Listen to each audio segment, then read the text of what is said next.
Hello, everybody, and welcome back to the Superhumanistic Podcast, where we talk about all things health and wellness. We are going to continue on with our episode 2 on the mental health benefits of doing yoga. If you recall, in our first episode, we focused more on the physical benefits of yoga. So, to kind of go back to that a little bit and pick up from where we left off, I wanted to ask my beautiful wife, Jessica, here, what her favorite physical benefit of doing yoga is. My favorite physical benefit of yoga would be the strengthening of your muscles. I have noticed after, I would say, 2 years now of consistently going to yoga classes, my muscles are like more defined, and the poses get easier, of course, as you practice more, but definitely the strengthening of the muscles is my favorite physical benefit. What about yours? I would say my favorite physical benefit is just joint health in general. We also do a lot of weightlifting, and I noticed that my knees and elbows and some and other joints would get sore and have just kind of these weird aching pains that would last for months on end.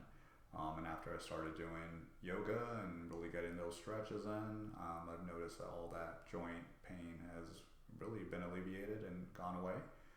So now when I'm lifting weights, you just don't feel those nagging joint pains. So that's been a great help to me. We just got back from vacation in Albuquerque, where we were visiting family. We decided to take a hike up the Sandia Mountains, and I think the air was pretty thin up there, would you say? Yeah, definitely very thin, but so beautiful. It definitely was more of a challenge when it's higher up in the altitude. Yeah, definitely noticed both of us breathing much harder and doing some strenuous activity. And certain things didn't seem too strenuous compared to what we usually do, but yet we still found ourselves breathing hard. So definitely going into the higher elevation, we could tell that it was strenuous. We're also in the midst of a 48-hour fast right now. Not too far into it at the moment, but I think a little over 16 hours or so, somewhere's in that range. And we'll be shooting for 48. I think our goal is always to try to do a 72-hour fast. I think the most we've made it is somewhere in the range of 67, 68 hours. And then we hadn't done fasting for a while, and now we're getting back into it. So our first fast recently in the last month or so was 24 hours, and now we're trying to work up to 48. How are you feeling?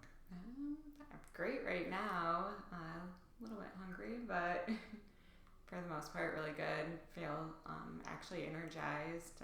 They do say fasting does help to give you more energy, so we'll see how long this energy lasts for me, but right now I'm feeling pretty good. Nice. Feeling pretty good too. A little bit rough drinking black coffee this morning instead of being able to put creamer in the coffee. For those of you that don't know, you can drink a few different things while you're on a fast, including water, black coffee, and black tea, but can't add anything to it, of course, as that'll cause your body to start to process. But more information to come about fasting, the benefits of fasting, and how we feel during fasting in a future episode. As of right now, we're not too far into the fast, so feeling relatively normal, but I think it'll start to kick in later on tonight. But there's also a lot of great benefits that come from it as well, with the sacrifice that goes along with it. So now, without further ado, let's go ahead and jump into the mental health benefits of yoga. Yeah, so I'll start. We actually did practice yoga as well when we went to Albuquerque. We did some hot yoga, so that was a little bit different of a class. Definitely more challenging, I feel, when I do hot yoga, but still a lot of the same benefits that we'll be reviewing today. So for the mental side of yoga, a lot of these I get just after one class. You can get an increase in mental and obviously your physical energy. It helps to boost your alertness and gives you more enthusiasm. You have fewer negative feelings after getting into the routine of practicing yoga as well. Helps to reduce your stress. So according to the National Institutes of Health, scientific evidence shows that yoga does support stress management. It helps with your mental health, mindfulness, supports healthy eating, weight loss, and the quality of sleep. You should try like the corpse pose, that's a really good one, or savasana they call it as well, where you're just lying on the ground. That one helps you to relax and really focus more on your breathing without getting more into the physical side of yoga. Yoga can also connect you with a supportive community. We attend yoga classes every Saturday right now, and we've gotten or gained friendships in that class with people that also enjoy yoga. Our instructor, I would say, is a really good friend of ours as well. So participating in yoga classes in particular can ease loneliness and provides an environment for group healing and support. Yoga can relax you and help you to get better sleep. With a consistent bedtime yoga routine, it can also help you get into the right mindset and prepare you for a good night's of rest. And stay asleep longer too. So if you are struggling with sleep at all, yoga would be a good routine to get into. One pose for that is lying on your back, and then you can put your legs on the wall. With your legs elevated, it does help to, for up to 15 minutes, it can help settle the mind and get you into your body ready for sleep.